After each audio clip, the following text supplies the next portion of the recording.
My name is Katie Tomberlin, and I'm from Carteret County. This is Community Rising, Shoreside's environmental stories, broadcasting from the Working Narrative Studio. Coming up next are stories from coastal North Carolina.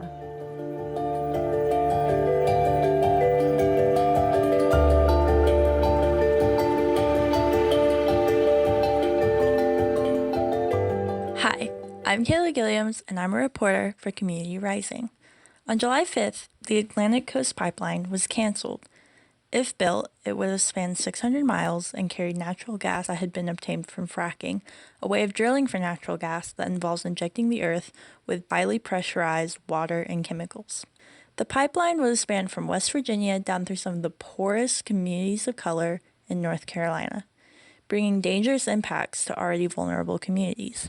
This is why activists like Hope Taylor fought for 6 years for its end.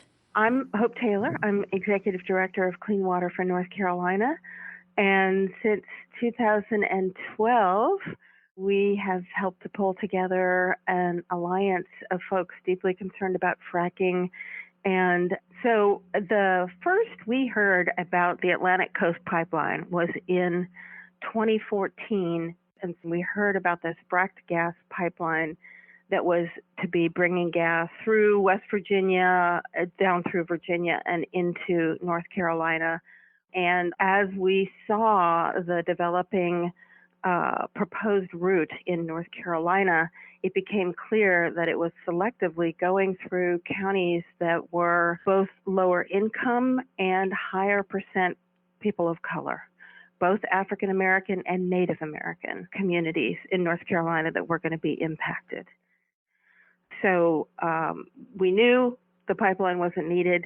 We knew who would end up paying for it if the pipeline was permitted. And we knew that it would be dangerous for communities because there are a lot more gas pipeline explosions and accidents than the public hears about. And we knew that it was going to be selectively poor communities and communities of color that would be expected to have the pipeline go through their areas, and that they'd be told that there were jobs associated with it, which was definitely not true. Many of the local communities that we might have hoped would work with us had been told that there would be big tax revenues coming to them from having the pipeline in their counties. And the result was that those county commissions, many in these poor counties, are desperate for revenue, right? And suddenly they saw this pipeline as a source of revenue for them and all this promise of associated jobs. And those folks would be taking on the additional risk of pipeline explosions, the blast zone associated with a pipeline of this size and amount of gas flowing through it is well over 1,000 feet from the center of the pipeline.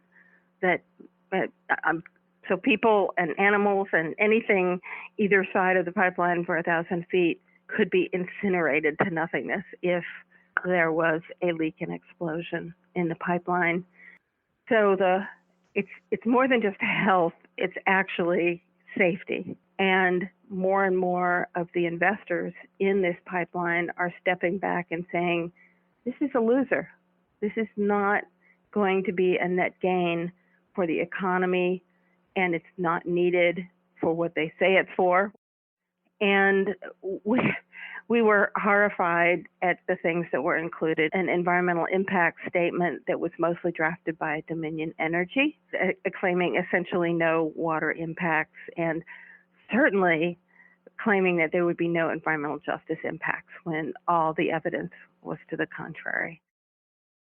In December of 2018, Atlantic Coast Pipeline was in court in the first of a number of permits that the pipeline has lost. So the construction has been stopped. And that has given us more time to continue to raise public awareness about the pipeline and the damage that it presents and the cost that it's going to bring to North Carolina if we allow construction to continue. So I think we've got a pretty good chance of stopping it.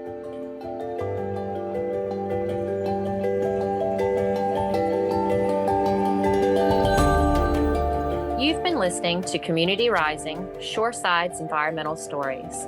This podcast is a special project of Shoresides and Working Narratives. Do you have a story from our coast that you would like to share? Contact us at info@shoresides.org. Thank you for listening.